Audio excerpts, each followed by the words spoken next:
నా పేరు బాజీ పఠాన్ అండి. ఏపీ సిపిఎస్ ఎంప్లాయీస్ అసోసియేషన్ రాష్ట్ర అధ్యక్షుడిని, అలాగే జేఏసీ 47 సంఘాల జేఏసీ ఐక్యవేదికకు రాష్ట్ర సెక్రటరీ జనరల్గా ఉన్నాను. నెల్లూరుకు రావడానికి గల కారణం ఏంటంటే, గత 6-7 సంవత్సరాల కాలం నుంచి సిపిఎస్ ఉద్యోగులకు రావలసినటువంటి బకాయిలు రాకపోగా సిపిఎస్ ఉద్యోగులు బకాయిలు అడిగినందుకు దాదాపుకి రాష్ట్రంలో 300 కేసులు మా మీద పెట్టడం జరిగింది. ఆ కేసులను రద్దు చేయమని కొత్తగా ఏర్పడినటువంటి ప్రభుత్వం శ్రీ నారా చంద్రబాబు నాయుడు గారికి మేము విన్నవించడం జరిగింది. ఆయన కేసులు రద్దు చేస్తున్నామని అసెంబ్లీలోనే ప్రకటించారు. కానీ ఈ రోజు వరకు రాష్ట్రంలో ఉన్నటువంటి సగం మంది మీద ఉన్నటువంటి కేసులు మాత్రమే రద్దు అయినాయి. ఆ కేసులను రద్దు చేయమని, అలాగే కొత్త ప్రభుత్వం ఏర్పడిన తర్వాత సిపిఎస్ అంశం మీద ఒక తార్కికమైనటువంటి విధానంతో ఒక కంక్లూజన్కి తీసుకొస్తామని పవన్ కళ్యాణ్ గారు, అలాగే కూటమి ప్రభుత్వ పెద్దలు మాకు ఎలక్షన్ల సమయంలో మాట ఇచ్చి ఉన్నారు. ఆ మాట ఇచ్చినటువంటి ప్రకారంగా 1 సంవత్సరం పాటు మేము ఏ విధంగానూ ఎటువంటి నిరసన కార్యక్రమాలు తెలియచేయలేదు.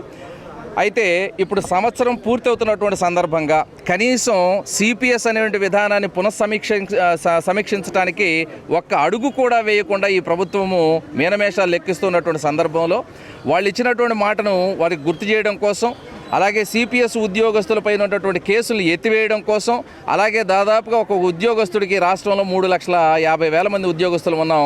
ఒక్కొక్కళ్ళకి 2 లక్షల నుంచి 5 లక్షల రూపాయల వరకు మాకు ప్రభుత్వం బాకీ పడి ఉంది.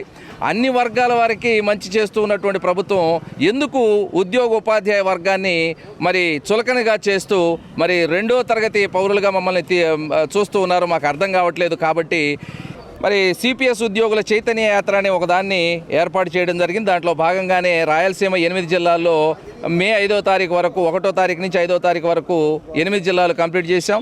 ఈరోజు మొదటి రోజు, 2వ విడత మొదటి రోజు నెల్లూరు జిల్లా నుంచి రాజమండ్రి జిల్లా వరకు 10 జిల్లాల్లో ఈ యాత్ర సాగుతూ ఉంది. మా ముఖ్య ఉద్దేశం ఒకటే, సిపిఎస్ విధానాన్ని పునఃసమీక్షించి ఓపీఎస్ విధానాన్ని మాకు ఇవ్వాలి, అలాగే మాకు బాకీ ఉన్నటువంటి డిఏ అరియర్స్ మొత్తం అందివ్వాలి, అలాగే సిపిఎస్ ఉద్యోగస్తుల మీద ఉద్యమాల సమయంలో పెట్టినటువంటి కేసులు తీసివేయాలి. ఈ రాష్ట్రంలో సిపిఎస్ను ప్రవేశపెట్టినటువంటి చీకటి దినం సెప్టెంబర్ 1వ తారీఖు.